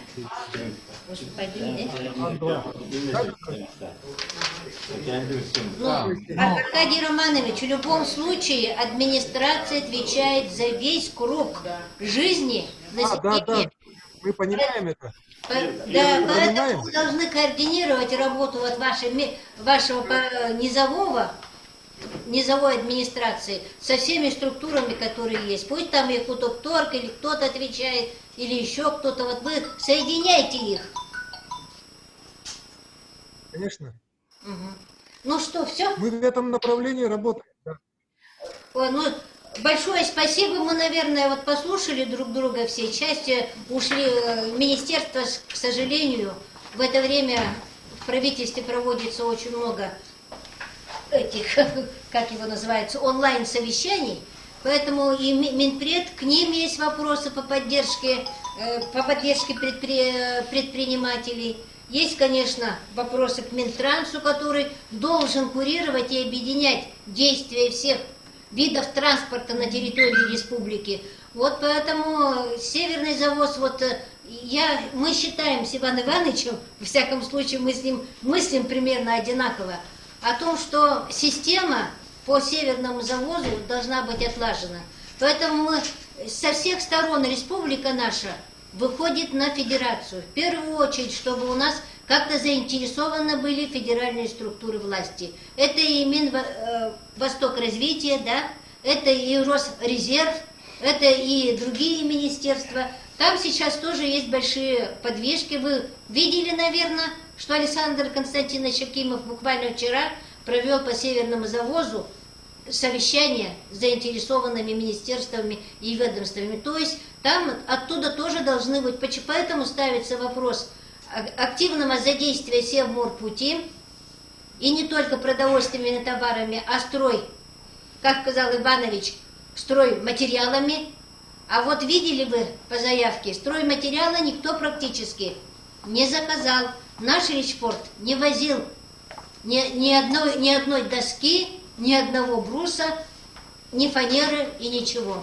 Поэтому, значит, эта проблема в нашей республике уже 3 года буквально поднимается на Россию, и кое-что изменяется в их видении, там во всяком Минвосток развития уже принимает кое-какие меры в этом отношении.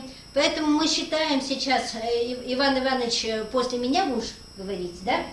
Ага. Что мы думаем, что прошел достаточно деловой разговор, главы между собой посмотрели, кто как работает, кто-то перенимет методы работы Ивана Ивановича Семенова, наверное, кто-то еще что-то сделает, но местные органы власти должны быть очень активно заинтересованы и проводить, даже если нет денег, но что-то делать, поднимать само население.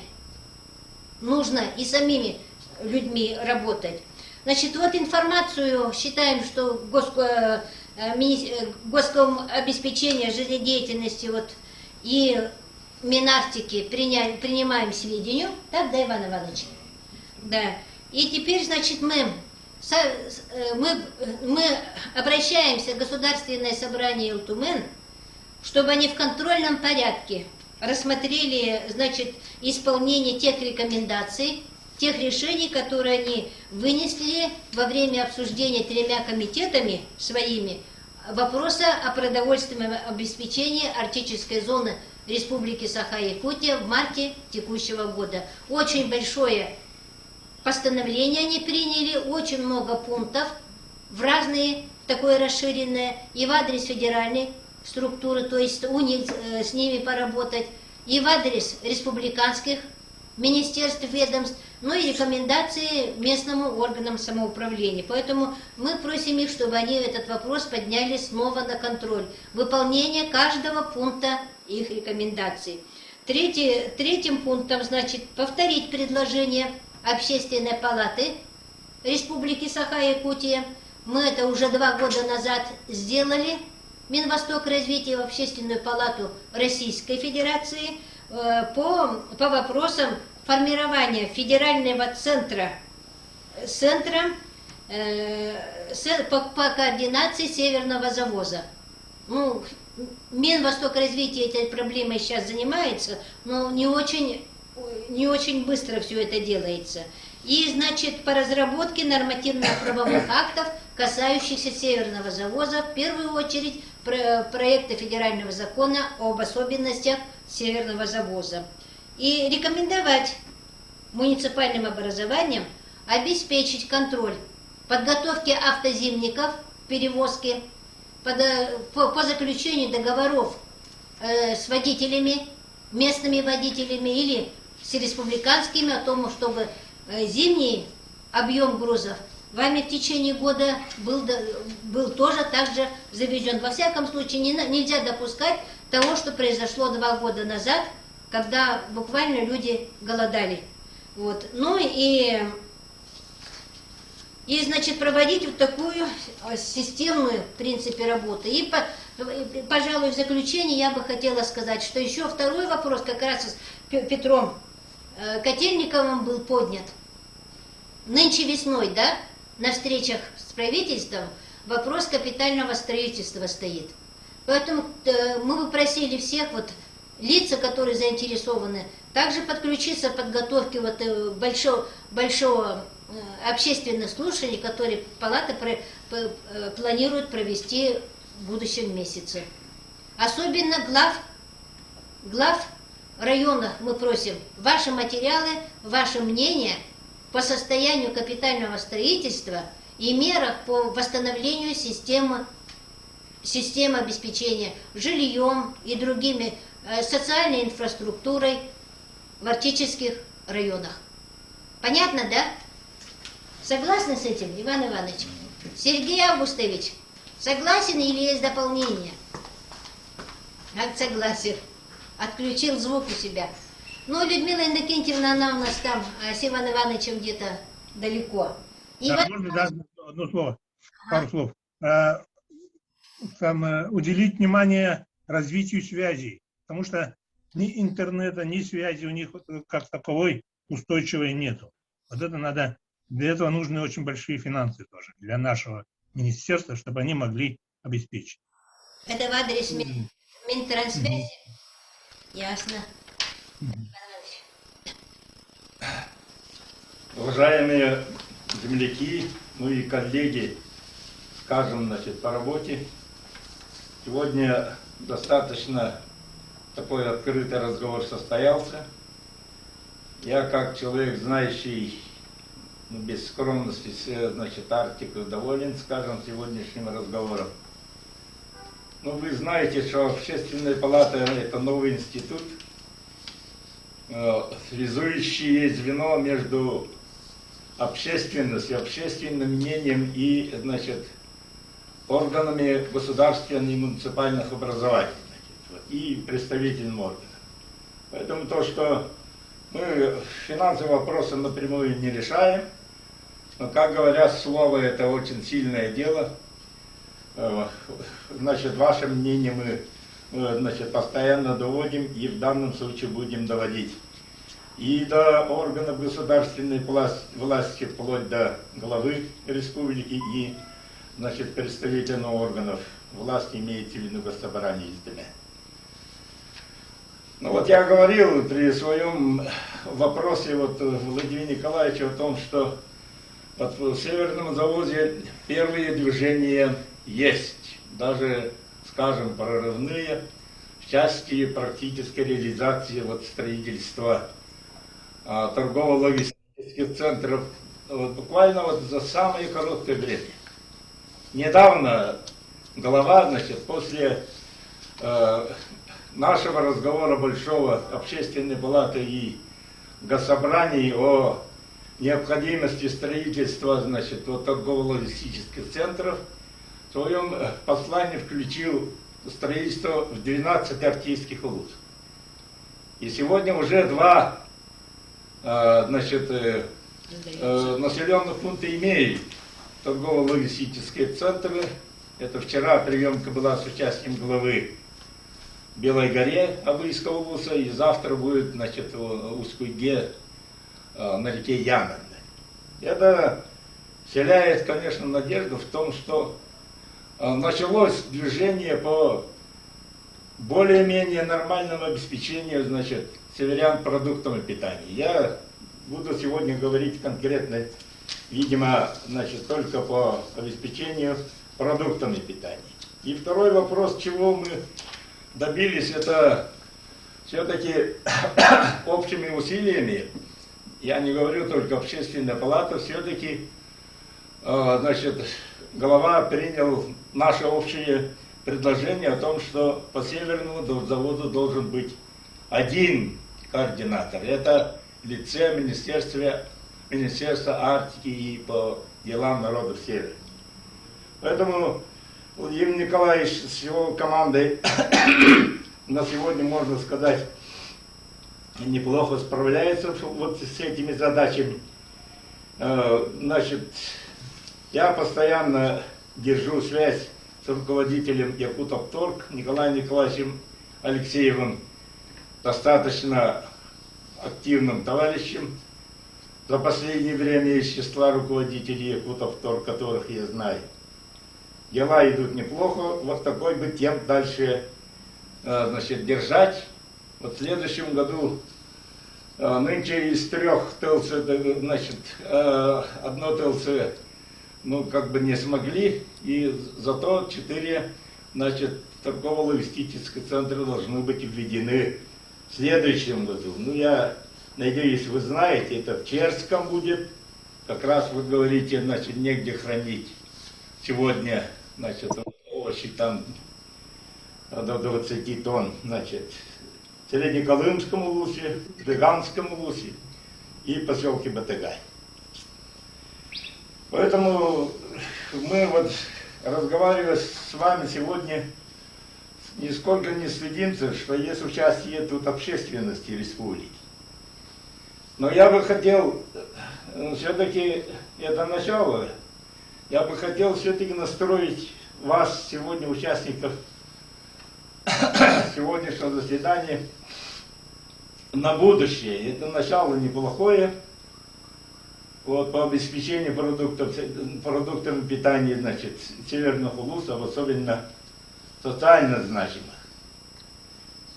Ну, есть для этого пример. Вот сегодня я понял, что некоторые товарищи, имеющиеся уже в жизни опыт, ну, не совсем представляют. Сегодняшнее новое, значит, как говорится, это хорошо забытое старое, по большому счету. Вот. То, что вот из... Это первое, это я расшифрую это дело. Первое предложение, я вот предлагаю общими усилиями, значит, все-таки принять комплекс мер. Сегодня Иван Иванович совершенно правильно говорит. Не надо из общей проблемы вырывать, значит, отдельные части, а комплексно подходить по всем вопросам вообще руководства. Вот это. Я имею в виду принять комплекс мер по увеличению объемов, значит, доставляемой продукции, значит, вот в Арктический улус. Я не зря говорил, что очень серьезном органе, как представительный орган, как Ильтмен, вот в марте месяце говорили постоянно, в том числе и президент, и глава республики, что всего лишь 10 тонн, вернее 10% от общей потребности, ну, вычисляемой, значит, вот сегодня существующей, значит, системе, значит, только 10% это относится к Якутовторгу. Социально значимые, самые необходимые товары. То есть 90% это коммерсанты. Еще раз повторяю, 90% коммерсанты, значит, это трудноконтролируемые, трудноподъемные для северян цены. Вот, ну, сегодня я не буду говорить. Вот по линии Якутовторга сегодня, вот, например, значит, лук сколько стоит? 75 рублей, якутский сколько? А сколько было, когда коммерсанты продавали? Поэтому это небо и земля. Здесь в связи с этим нам надо все-таки при всем уважении к коммерсантам, при всем том, что, значит, не совсем легко для бюджета республики, все-таки надо ставить вопрос о увеличении процента доставляемой продукции по линии Якутовторг. Ну, всего-то 68 тысяч населения на севере. Наверное, республика может такая богатая поднять. Но я не с фонаря говорю, я знаю все эти цифры. Второе, по картофелям и овощам. Я сегодня не зря спрашивал, значит, вот сельхозпродукция, это что такое? 444 тонны отгрузили. Это по всей Арктике. Вот Василий Васильевич знает, вот Сергей Августович знает очень хорошо. Раньше вот таких унизительных терминов, как «зеленый рейс», не было. Это зеленый рейс, и мы заведомо планируем вот самолетом доставить там 900 килограмм, и все, хорош. Будь доволен, северянин. Раньше было понятие овощная компания. Вот я руководил двумя улусами арктическими. Вот в Верхоянском улусе в 90-х годах только для Верхоянского улуса. И причем самолетами Ан-12. Не Ан-26. Сейчас люди забыли, что такое Ан-12. Грузоподъемности 12 тонн доставляли для Верхоянского улуса 780 тонн, значит, картофеля и овощей. Только для одного улуса. А здесь у нас вот, я понимаю, сегодня не те времена. 440 тонн, значит. Поэтому в этом плане есть к чему стремиться. Вот. И я не зря говорю, и не зря задавал вопрос, решить комплексно. Это вопрос не только Якутопторга, не только Министерства Арктики. Тут, значит, и с производителями надо работать, и с поставщиками надо работать, мониторить надо, где на месте, сколько на месте заготовить, как выращивать и сколько отсюда выводить. Но надо все-таки к лучшим временам стремиться. Вот это вот первая задача, вот как я вижу. Здесь вот подключены, еще раз повторяю, это их интересы, это Минсельхоза, Минфина, Минтранс, Министерство Арктики. Вот, и второе, вот по доставке тоже комплексный подход. Всеми видами транспорта надо, какими возможно для Арктики доставлять, значит, вот продукты питания. Это сегодня, вот даже, вот, ну, как бы, многие не знают, кто возит вот на малой авиации. Ну, если это сейчас частник возит, и среди них есть компании, ну, благодаря, что ли, которым, вот буквально 3-4 года назад были смертельные исходы. А мы их как флаг держим сегодня. Это вопрос безопасности, очень серьезный вопрос. Я понимаю, что сегодня сельская местность оставляется груза, не люди, не пассажирские перевозки. Хорошо, что главы на месте, значит, ради того, чтобы обеспечить свое население продуктом питания, они активно привлекают и народные силы и восстанавливают авиаплощадки.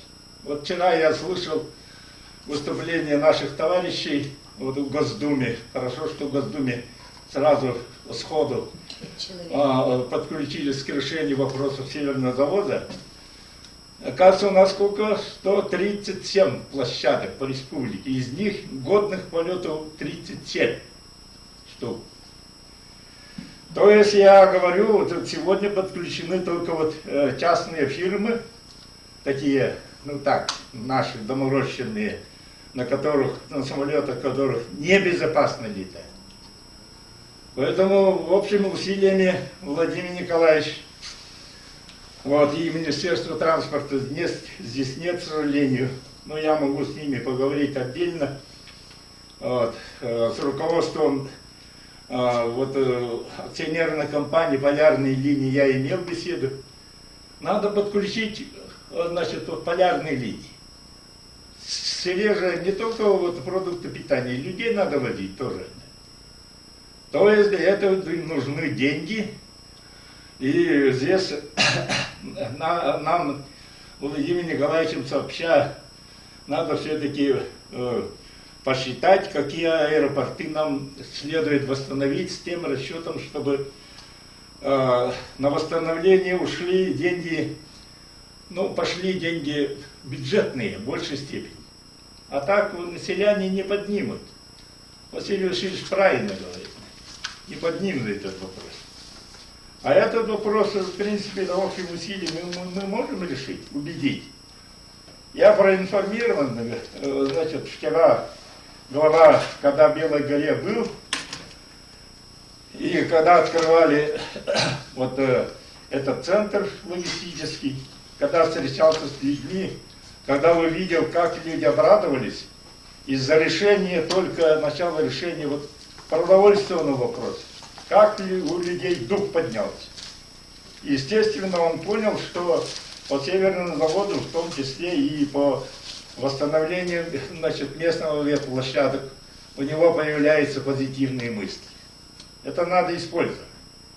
То есть, таким образом, вот полярные линии, которые мы создали. Я вот сижу инициатор и один из, значит, как бы внедривших в практику создания этих полярных линий, будучи в Батагае. Я головой работал в Верхоянской области.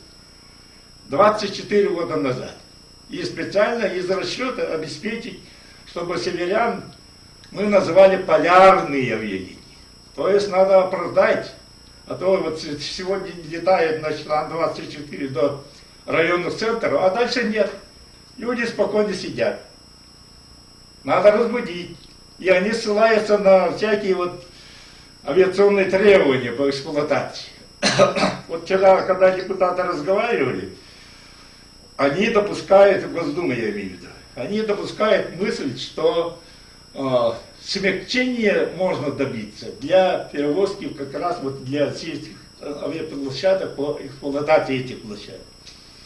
То есть у нас там большая сила депутатов Госдумы имеется, но вы все знаете, кто там, в том числе этот Петр, как его? Револьдович. Револьдович как раз входит в комиссию по транспортной инфраструктуре, ну и там Галина Кентьевна, человек северного происхождения, из, значит, Верхоянского района. Вот. Ну и третий этот, как его? Авсентьева. Авсентьева, само собой, и Юрий Иннокентьевич Григорьев, который здесь был председателем комитета инфраструктуры, то есть, значит, транспортных всяких вопросов, комплекс вопросов. Поэтому люди заинтересованные, с ними, если правильно работать нам, и общественной палате, вот через Минвосток-строй, и через общественную палату Российской Федерации, и через ИЛТМ, значит, можно добиться финансирования, значит, возрождения, восстановления вот этих авиаплощадок, вообще развития малой авиации не только за счет, значит, бюджетных средств республики, но и, значит, федерального бюджета. В этом и есть такие возможности. Вот, и вот одно предложение, Владимир Николаевич, наверное, вы здесь или нет, слышите или нет, значит, уже в плане у вас, наверное, есть все-таки Якутопторг. Я думаю, в первое время надо поддержать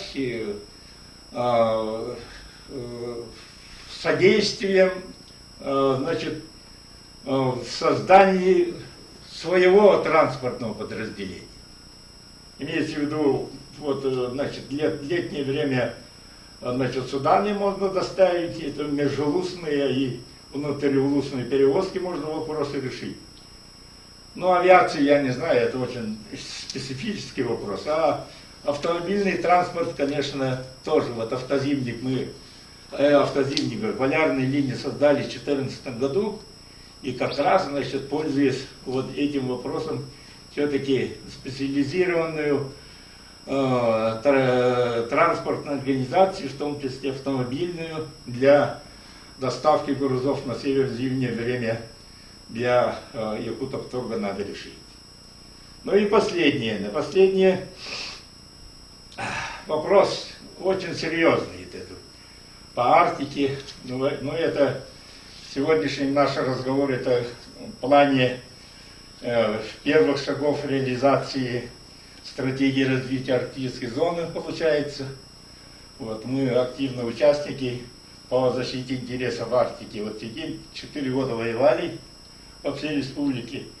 И, конечно, есть вот, ну, небольшое чувство удовлетворения, что все-таки движения идут в этом плане. А так,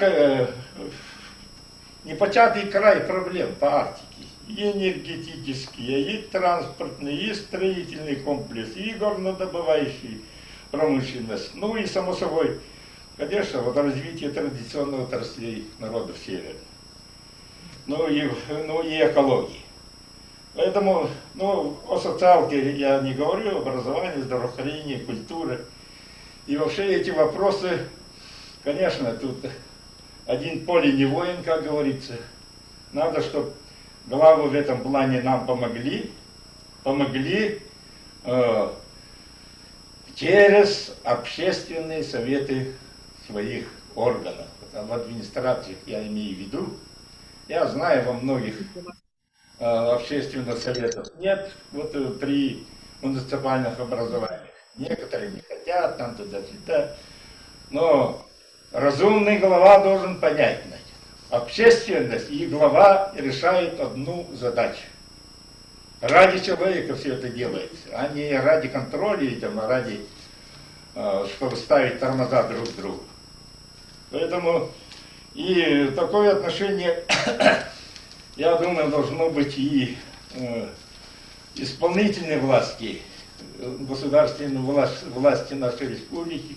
Общественные советы обязательно должны, значит, в этих министерствах высказывать свое мнение, значит, предлагать с тем расчетом, чтобы, это ради людей все это делается. Поэтому Аугуста Дмитриевна по вопросам активизации общественных советов, органов исполнительной власти на местах, и здесь вот нам, видимо, ставить надо вопрос более жестко. А то мы немного... Спасибо, друзья. Я прошу извинить за некоторые очень конкретные вопросы. Прошу не обижаться, мы делаем общее дело, поэтому я очень рад с вами встретиться и желаю вам успехов. Спасибо. Спасибо, друзья. И в заключение хочу сказать, что в самом начале я говорила только основные моменты, которые мы говорим, а то, что вот высказано в адрес нас самих, министерств, ведомств и так далее, вот по барам и тому прочее, вот эти вот вещи мы сведем как бы в рекомендательную часть нашего решения. Ладно? Согласились? Спасибо вам большое, думаю, что разговор для всех был полезен. И все это будет доведено, естественно, до Минвосток развития в первую очередь, в Общественную палату Российской Федерации, чтобы она занималась Арктикой. До некоторого времени они были далеки-далеки от арктической зоны России, так? И, естественно, до наших органов власти. Спасибо. Спасибо вам за участие.